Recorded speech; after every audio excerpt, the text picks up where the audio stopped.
ನಮಸ್ಕಾರ ಸ್ನೇಹಿತರೆ, ಪ್ರಾಣಯೋಗ ಮೀಡಿಯಾಗೆ ಸ್ವಾಗತ ಸುಸ್ವಾಗತ.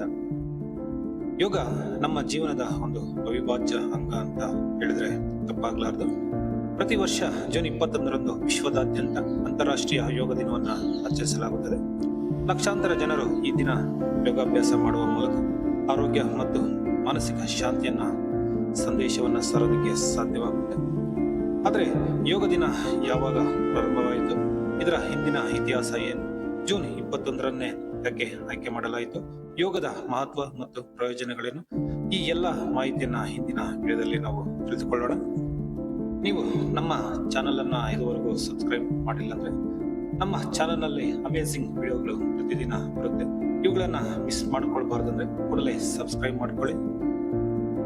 ನೋಡಿ, ಯೋಗದ ಇತಿಹಾಸವನ್ನ ನಾವು ನೋಡೋದಾದ್ರೆ, ಯೋಗವು ಸಾವಿರಾರು ವರ್ಷಗಳ ಹಿಂದೆಯೇ ಭಾರತದಲ್ಲಿ ಹುಟ್ಟಿಕೊಂಡ ಒಂದು ಪ್ರಾಚೀನ ಪದ್ಧತಿಯಾಗಿದೆ. ಯೋಗ ಎಂಬ ಪದವು ಸಂಸ್ಕೃತದ ಯುಜ್ ಎಂಬ ಪದದಿಂದ ಬಂದಿದೆ. ಇದರರ್ಥ ಸೇರಿಸು, ಕೂಡಿಸು, ಒಗ್ಗೂಡಿಸು ಎಂದಾಗಿದೆ.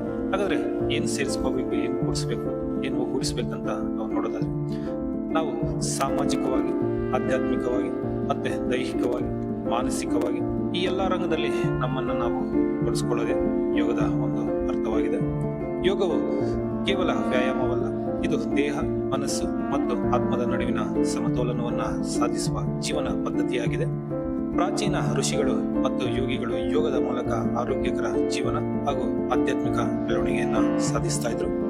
ನಂತರ ಮಹರ್ಷಿ ಪತಂಜಲಿಯರ್ ಅವ್ರನ್ನ ನಾವು ನೋಡೋದಾದ್ರೆ, ಯೋಗದ ತತ್ವಗಳನ್ನ ಸಂಗ್ರಹಿಸಿ ಯೋಗ ಸೂತ್ರಗಳು ಎಂಬ ಗ್ರಂಥವನ್ನ ರಚಿಸಿದ್ರು. ಇದರಿಂದ ಯೋಗಕ್ಕೆ ಒಂದು ವೈಜ್ಞಾನಿಕ ವ್ಯವಸ್ಥಿತ ರೂಪ ನಮಗೆ ಸಿಕ್ತು. ಆದ್ದರಿಂದಲೇ ಮಹರ್ಷಿ ಪತಂಜಲಿರವರನ್ನ ಯೋಗದ ಪಿತಾಮಹ ಅಂತ ಕರೀತೀವಿ. ವೇದಗಳಲ್ಲಿ ಋಗ್ವೇದ ಸೇರಿದಂತೆ ಧ್ಯಾನ ಮತ್ತು ಯೋಗದ ಉಲ್ಲೇಖಗಳು ನಮಗೆ ಸಿಗ್ತಾ ಹೋಗುತ್ತೆ. ಸಿಂಧು ನಾಗರಿಕತೆ ಕಾಲದಲ್ಲೂ ಸಹ ಮುದ್ರೆಗಳು, ಧ್ಯಾನಸ್ಥ ಭಂಗಿಗಳ ಚಿತ್ರಣಗಳು ನಮಗೆ ದೊರೆತಿವೆ. ಯೋಗದಲ್ಲಿ ಜ್ಞಾನಯೋಗ, ಭಕ್ತಿ ಯೋಗ, ಕರ್ಮಯೋಗ, ರಾಜಯೋಗ ಅಂತ ನೋಡ್ಬೋದು. ಈ ರಾಜಯೋಗದಲ್ಲೇ ಮಹರ್ಷಿ ಪತಂಜಲಿಯವರವರು ಅಷ್ಟಾಂಗ ಮಾರ್ಗಗಳನ್ನ ನಮಗೆ ತಿಳಿಸಿಕೊಟ್ಟಿರೋದು. ಅವರು ಕ್ರಿಸ್ತಪೂರ್ವ 2ನೇ ಶತಮಾನದಲ್ಲಿ ಯೋಗ ಸೂತ್ರಗಳು ಎಂಬ ಗ್ರಂಥವನ್ನ ರಚಿಸಿ ನಮಗೆ ಅಷ್ಟಾಂಗ ಮಾರ್ಗಗಳನ್ನ ತಿಳಿಸಿಕೊಟ್ಟಿದ್ದಾರೆ. ಅಷ್ಟಾಂಗ ಮಾರ್ಗಗಳು ಯಾವುದಪ್ಪ ಅಂದ್ರೆ ಯಮ, ನಿಯಮ, ಆಸನ, ಪ್ರಾಣಾಯಾಮ, ಪ್ರತ್ಯಾಹಾರ, ಧಾರಣೆ, ಧ್ಯಾನ, ಸಮಾಧಿ ಇವಿಷ್ಟನ್ನ ನಾವು ಅಷ್ಟಾಂಗ ಮಾರ್ಗದಲ್ಲಿ ನೋಡ್ಬೋದು. ನೋಡಿ, ಮಧ್ಯಕಾಲೀನ ಯೋಗದ ಬಗ್ಗೆ ನಾವು ತಿಳ್ಕೊಳ್ಳೋದಾದ್ರೆ, ಈ ಅವಧಿಯಲ್ಲಿ ಹಠಯೋಗ ಹೆಚ್ಚು ಜನಪ್ರಿಯವಾಗಿತ್ತು. ದೇಹ ಮತ್ತು ಉಸಿರಾಟದ ನಿಯಂತ್ರಣಕ್ಕೆ ಒತ್ತು ನೀಡಲಾಯಿತು. ಅನೇಕ ಯೋಗ ಗ್ರಂಥಗಳು ಈ ಕಾಲದಲ್ಲಿ ನಮಗೆ ಸಿಗ್ತಾ ಹೋಗುತ್ತೆ.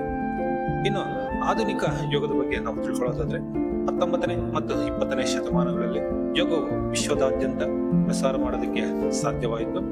ಸ್ವಾಮಿ ವಿವೇಕಾನಂದ ಅವರು 1893ರಲ್ಲಿ ವರ್ಲ್ಡ್ಸ್ ಪಾರ್ಲಿಮೆಂಟ್ ಆಫ್ ರಿಲಿಜಿಯನ್ಸ್ ನಲ್ಲಿ ಯೋಗ ಮತ್ತು ಭಾರತೀಯ ತತ್ವಶಾಸ್ತ್ರವನ್ನ ಜಗತ್ತಿಗೆ ಪರಿಚಯ ಮಾಡಿಕೊಟ್ರು. ನಂತರ ಅನೇಕ ಯೋಗ ಗುರುಗಳು ಸಹ ಯೋಗವನ್ನ ವಿಶ್ವದ ವಿವಿಧ ದೇಶಗಳಿಗೆ ತಲುಪಿಸೋದಕ್ಕೆ ಸಾಧ್ಯವಾಯಿತು.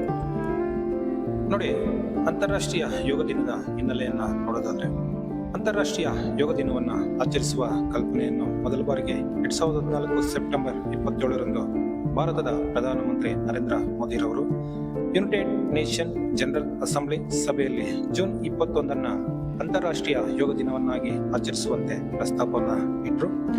ಈ ಪ್ರಸ್ತಾಪಕ್ಕೆ 177 ದೇಶಗಳು ಬೆಂಬಲವನ್ನ ನೀಡಿದ್ರು. ನಂತರ 2014 ಡಿಸೆಂಬರ್ 11ರಂದು ವಿಶ್ವಸಂಸ್ಥೆ ಜೂನ್ 21ನ್ನ ಅಧಿಕೃತವಾಗಿ ಅಂತಾರಾಷ್ಟ್ರೀಯ ಯೋಗ ದಿನವೆಂದು ಘೋಷಿಸಲಾಯಿತು. ಇದಕ್ಕೆಲ್ಲ ನಮ್ಮ ಭಾರತದ ಪ್ರಧಾನಮಂತ್ರಿ ನರೇಂದ್ರ ಮೋದಿ ರವರೇ ಕಾರಣ ಎಂದ್ರೆ ತಪ್ಪಾಗಲಾರದು.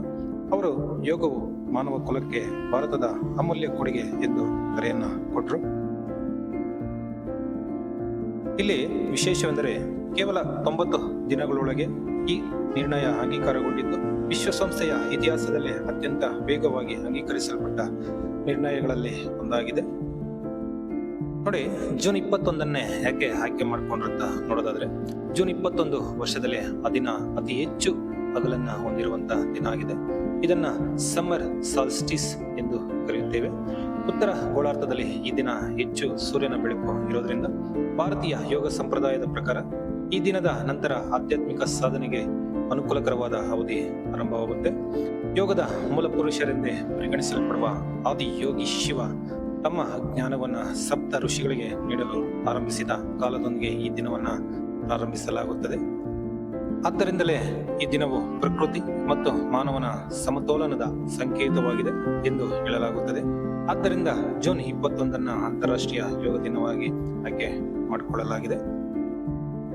ಬನ್ನಿ, 2015ರಿಂದ ಇಲ್ಲಿಯವರೆಗೆ ಪ್ರತಿ ವರ್ಷ ಯಾವೆಲ್ಲ ಸ್ಥಳಗಳಲ್ಲಿ ಯೋಗ ಕಾರ್ಯಕ್ರಮಗಳನ್ನ ಮಾಡಲಾಯಿತು ಅಂತ ನೋಡೋದಾದ್ರೆ, ಮೊದಲು 2015ರಲ್ಲಿ ಮೊಟ್ಟ ಮೊದಲ ಬಾರಿಗೆ ರಾಜಪಥ ನವದೆಹಲಿಯಲ್ಲಿ ಭವ್ಯವಾಗಿ ಯೋಗವನ್ನ ಆಚರಿಸಲಾಯಿತು. ಸುಮಾರು 35,000 ಜನ ಒಟ್ಟಿಗೆ ಯೋಗಾಭ್ಯಾಸವನ್ನ ಇಲ್ಲಿ ಮಾಡಿದ್ರು. ನಂತರ 2016ರಲ್ಲಿ ಚಂಡೀಗಢದಲ್ಲಿ ಯೋಗಾಭ್ಯಾಸವನ್ನ ಮಾಡಲಾಯಿತು. 2017ರಲ್ಲಿ ಉತ್ತರ ಪ್ರದೇಶದ ಲಕ್ನೋದಲ್ಲಿ ಯೋಗವನ್ನ ಮಾಡಲಾಯಿತು. ಇಲ್ಲಿ ಮಳೆಯ ನಡುವೆ ಸಾವಿರಾರು ಜನ ಯೋಗಾಭ್ಯಾಸ ಮಾಡಿದ್ರು. 2018ರಲ್ಲಿ ಉತ್ತರಾಖಂಡ ರಾಜ್ಯದ ಡೆಹ್ರಾಡೂನ್ನಲ್ಲಿ ಹಿಮಾಲಯಗಳ ಪರ್ವತಗಳ ನಡುವೆ ಯೋಗ ಕಾರ್ಯಕ್ರಮಗಳನ್ನ ಮಾಡಲಾಯಿತು. ಇಲ್ಲಿ ಪ್ರಕೃತಿ ಮತ್ತು ಯೋಗದ ಸಂಬಂಧವನ್ನ ವಿಶ್ವಕ್ಕೆ ತೋರಿಸಲಾಯಿತು. 2019ರ ಜಾರ್ಖಂಡ್ ರಾಜ್ಯದ ರಾಂಚಿಯಲ್ಲಿ ಯೋಗಾಭ್ಯಾಸವನ್ನ ಮಾಡಲಾಯಿತು. ಈ ವರ್ಷದಲ್ಲಿ ಸಾವಿರಾರು ವಿದ್ಯಾರ್ಥಿಗಳು ಮತ್ತು ಸಾರ್ವಜನಿಕರು ಭಾಗವಹಿಸಿದ್ದು ವಿಶೇಷವಾಗಿತ್ತು. 2020ರಲ್ಲಿ ಕೋವಿಡ್ ಕಾಲ, ಆನ್ಲೈನ್ನಲ್ಲೇ ಯೋಗಾಭ್ಯಾಸವನ್ನ ಆಚರಿಸಲಾಯಿತು. ಕರೋನಾ ಮಹಾಮಾರಿಯಿಂದ ಜನರು ತಮ್ಮ ಮನೆಗಳಿಂದಲೇ ಯೋಗಾಭ್ಯಾಸವನ್ನ ಮಾಡಿದರು. ಇಲ್ಲಿ ಒಂದು ಸಂದೇಶ ಕೊಟ್ಟರು, yoga at home, yoga with family ಎಂಬ ಸಂದೇಶ ನಮಗೆ ನೀಡಲಾಯಿತು. 2021ರಲ್ಲಿ ವರ್ಚುವಲ್ ಆಗಿ ಕಾರ್ಯಕ್ರಮಗಳನ್ನ ಮಾಡಿಕೊಂಡ್ರು. ವಿಶ್ವದಾದ್ಯಂತ ಆನ್ಲೈನ್ ಮೂಲಕ ಯೋಗ ಮಾಡಲಾಯಿತು. ಯೋಗದ ಮೂಲಕ ದೈಹಿಕ ಹಾಗೂ ಮಾನಸಿಕ ಆರೋಗ್ಯ ಕಾಪಾಡಿಕೊಳ್ಳುವ ಅಗತ್ಯವನ್ನ ನಮಗೆ ಒತ್ತಿ ಹೇಳಿದ್ರು. ನೋಡಿ, 2022ರಲ್ಲಿ ಕರ್ನಾಟಕದ ನಮ್ಮ ಮೈಸೂರು ಅರಮನೆ ಆವರಣದಲ್ಲಿ ಭವ್ಯ ಯೋಗ ಕಾರ್ಯಕ್ರಮವನ್ನ ನಡೆಸಲಾಯಿತು. ಇದರಲ್ಲಿ ಸಾವಿರಾರು ಜನರು ಭಾಗವಹಿಸಿ ಯೋಗದ ಶಕ್ತಿಯನ್ನ ವಿಶ್ವಕ್ಕೆ ಪ್ರದರ್ಶಿಸಲಾಯಿತು. ಇನ್ನು 2023ರಲ್ಲಿ ಅಮೆರಿಕದ ನ್ಯೂಯಾರ್ಕ್ನಲ್ಲಿ ಪ್ರಧಾನಿ ನರೇಂದ್ರ ಮೋದಿರವರು ವಿಶ್ವಸಂಸ್ಥೆಯ ಕೇಂದ್ರ ಕಚೇರಿಯಲ್ಲಿ ಯೋಗ ಕಾರ್ಯಕ್ರಮದಲ್ಲಿ ಭಾಗವಹಿಸಿ ಜಾಗತಿಕ ಮಟ್ಟದಲ್ಲಿ ಯೋಗದ ಪ್ರಭಾವವನ್ನ ಮತ್ತಷ್ಟು ಹೆಚ್ಚಿಸಿದರು. 2024 ಜಮ್ಮು ಕಾಶ್ಮೀರದ ಶ್ರೀನಗರದಲ್ಲಿ ಆಚರಿಸಲಾಯಿತು. ಇಲ್ಲಿ ಸುಂದರವಾದ ಹಿಮಾಲಯ ಪರ್ವತಗಳ ಕಾಶ್ಮೀರ ಕಣಿವೆಯಲ್ಲಿ ಯೋಗ ದಿನವನ್ನ ಆಚರಿಸಲಾಯಿತು. ವಿಶ್ವದ ಗಮನ ಸೆಳೆದ ವಿಶೇಷ ಕಾರ್ಯಕ್ರಮ ಇದಾಗಿತ್ತು.